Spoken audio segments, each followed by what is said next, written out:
بچپن میں اسکول میں اسلامیات کے ٹیچر کی ایک بات مجھے کبھی سمجھ میں نہیں آتی تھی۔ وہ اکثر کہا کرتے تھے کہ خوشی اور غمی کا تعلق حالات سے نہیں بلکہ سوچ سے ہوتا ہے۔ اس بات کا مطلب مجھے پچھلے ہفتے سمجھ آیا جب میں اپنی مصیبتوں کی لسٹ لے کر ایک بزرگ کے پاس پہنچا۔ بزرگ نے پوچھا کیسے آنا ہوا؟ میں نے کہا زندگی مسائل سے گھری ہوئی ہے، آپ حل بتائیے۔ بزرگ مسکرائے اور کہنے لگے مسئلہ بیان کرو۔ میں نے پہلا مسئلہ بتایا۔ اس مشکل دور میں بڑی مشکل سے سیونگ کر پاتا ہوں اور کوئی نہ کوئی ایسا کام نکل آتا ہے کہ میری سیونگ اس میں ختم ہو جاتی ہے۔ بزرگ نے کہا یعنی تمہیں اپنی مشکل دور کرنے کے لیے کسی کے آگے ہاتھ نہیں پھیلانا پڑتا۔ اس جواب پر میں حیران ہو گیا کہ جو بھی ہو میرے اخراجات میری ہی سیونگ سے پورے ہو جاتے ہیں، مجھے کسی کے آگے ہاتھ نہیں پھیلانا پڑتا۔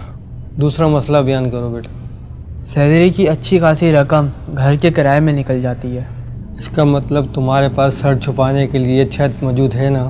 یہ بات سن کر حیرت سے میری آنکھیں پھٹ پڑی کہ میں نے یہ تو کبھی سوچا ہی نہیں کہ اس دنیا میں کتنے لوگوں کے پاس سر چھپانے کے لیے چھت بھی نہیں ہوتی۔ تیسرا مسئلہ بیان کرو بیٹا۔ حضرت ہر مہینے گیس، بجلی، پانی، پیٹرول کا اچھا خاصا ٹیکس ادا کرنا پڑتا ہے۔ یعنی تم ان چیزوں کو استعمال بھی کرتے ہو اور اس کی استعداد بھی رکھتے ہو؟ بزرگ نے کہا چوتھا مسئلہ بتاؤ۔ مہنگائی کی وجہ سے دن میں 2 جابیں کرنی پڑتی ہیں، تھک جاتا ہوں۔ بزرگ پھر مسکرائے اور کہا یعنی تمہارے اندر 2 جابز کرنے کی طاقت ہے نا؟ ساتواں مسئلہ۔ میں نے کہا ساتواں مسئلہ کوئی مسئلہ ہی نہیں رہا، آپ نے میری سوچ ہی بدل دی، گویا کہ مجھے خوش رہنے کا فارمولا دے دیا۔